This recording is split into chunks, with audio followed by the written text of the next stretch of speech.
muncul lagi tuh suara perempuan, suara laki-laki, sama satu lagi suara kayak suara campuran gitu.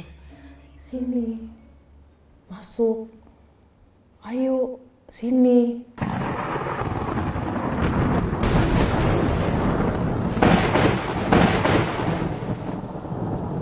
Hai Paranois, melanjuti kisah sekte dari Mongol kemarin. Sekarang saatnya Sarah Wijayanto yang akan menjawab tentang thread mistis di gunung. Halo Paranois, kenapa saya ada di sini? Karena akhir-akhir ini saya baru membaca thread di Twitter tentang gunung mistis. Semua orang pasti pernah mengalami hal yang tidak bisa dijelaskan dengan logika. Tapi sebenarnya mungkin dia baru saja mengalami hal atau bersinggungan dengan mereka yang tidak terlihat. Kisah mistis di gunung itu sering banget saya dengar dan terjadi pada teman saya. Katanya naik gunung, terus tersesat di sana selama 8 jam. Pada saat kembali ke tempat awal, itu hanya butuh waktu 2 jam. Sering banget ada pergesekan atau singgungan dimensi lain. Jujur, kalau saya memang pernah beberapa kali waktu itu harus ngejalanin ada syuting di daerah Bogor waktu itu. Pada saat selama perjalanan di motor sampai turun itu, aku tuh kayak ada perasaan kayak gini. Kok aku nggak mau ya kesini gitu. Tapi di saat yang bersamaan juga kayak ada yang, ada kamu, sini yuk gitu. Udah mulai syuting, kita pasang clip on semuanya, masuklah ke dalam. Itu gua.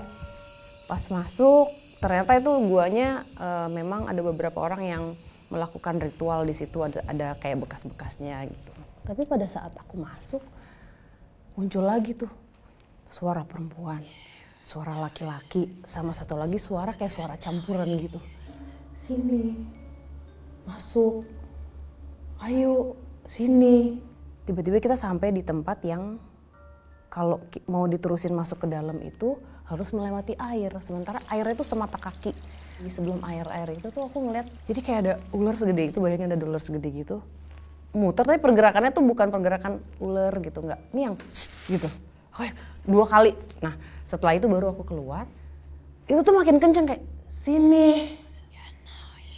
Itu suaranya udah nyampur, aku udah nggak bisa bilang cewek, nggak bisa bilang cowok, campur semuanya. Sini gitu. Tiba-tiba badan aku tuh kayak ada yang narik. Terus ada yang ngomong kayak gini ke aku, bisik. Ya udah, kan badannya nggak bisa kesini, kamunya aja kesini. Maksudnya akunya dalam aku. Aku bilang nggak bisa, kan aku masih punya badan. Nggak apa-apa, kita pengen ketemu kamu. Badan aku bener-bener kayak mau ditarik gitu, tapi mau diambil dalamnya. Itu badanku bener-bener muter. Nah, orang-orang megangin, akhirnya dipegangin. Nah itu ternyata ada kerajaan kecil di situ. Dan karena kebetulan saya orang yang mempunyai kemampuan kayak sudah di-marking sama mereka. Jadi mereka tuh pengen, kan kamu bisa ngelihat kami, ayo dong main kesini gitu. Ya nggak ada salahnya sih, maksudnya kita bersilaturahmi, tapi kan mereka juga harus paham, aku harus memberikan pengertian kepada mereka bahwa kita masih punya batasan. Melihat thread di Twitter, saya yakin itu dia masuk ke dimensi lain gitu. Portal-portal itu memang ada yang natural, ada yang memang di situ sejak lama, nggak tahu dari kapan. Ada juga yang terbuka karena ulah manusia, percaya atau enggak. Kadang-kadang tanpa kita sadar, pada saat kita memberikan energi lebih kepada sesuatu hal. Misalnya boneka nih. Kalau orang zaman dulu tuh kadang-kadang rambut orang udah meninggal dibuat untuk mengenang anaknya atau mengenang siapanya, dibuat di boneka itu. Tanpa kita sadar kita memberikan energi lebih yang akan mengundang sesuatu ke situ. Nah, itu akan membuka sesuatu. Pada saat kita membuka sesuatu tanpa kita sadar, yang masuk itu kan kita nggak tahu siapa aja. Dan yang aku baru pelajari juga, apa sih yang bisa membuat dimensi itu terbuka adalah sifat manusia ternyata.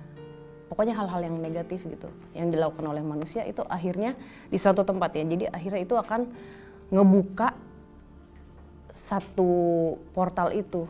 Nah, apalagi di gunung yang memang secara natural, ini menurut yang saya tahu ya.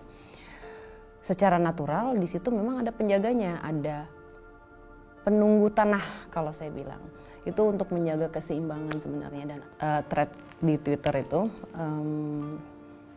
ada scene di mana dia mencari jalan terus kayak muter aja gitu, nggak bisa menemukan jalan ya, kayak balik lagi.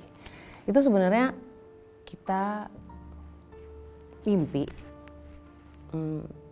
terus di dalam mimpi itu terjadi sesuatu, kita berusaha untuk minta tolong, tapi suara kita nggak keluar.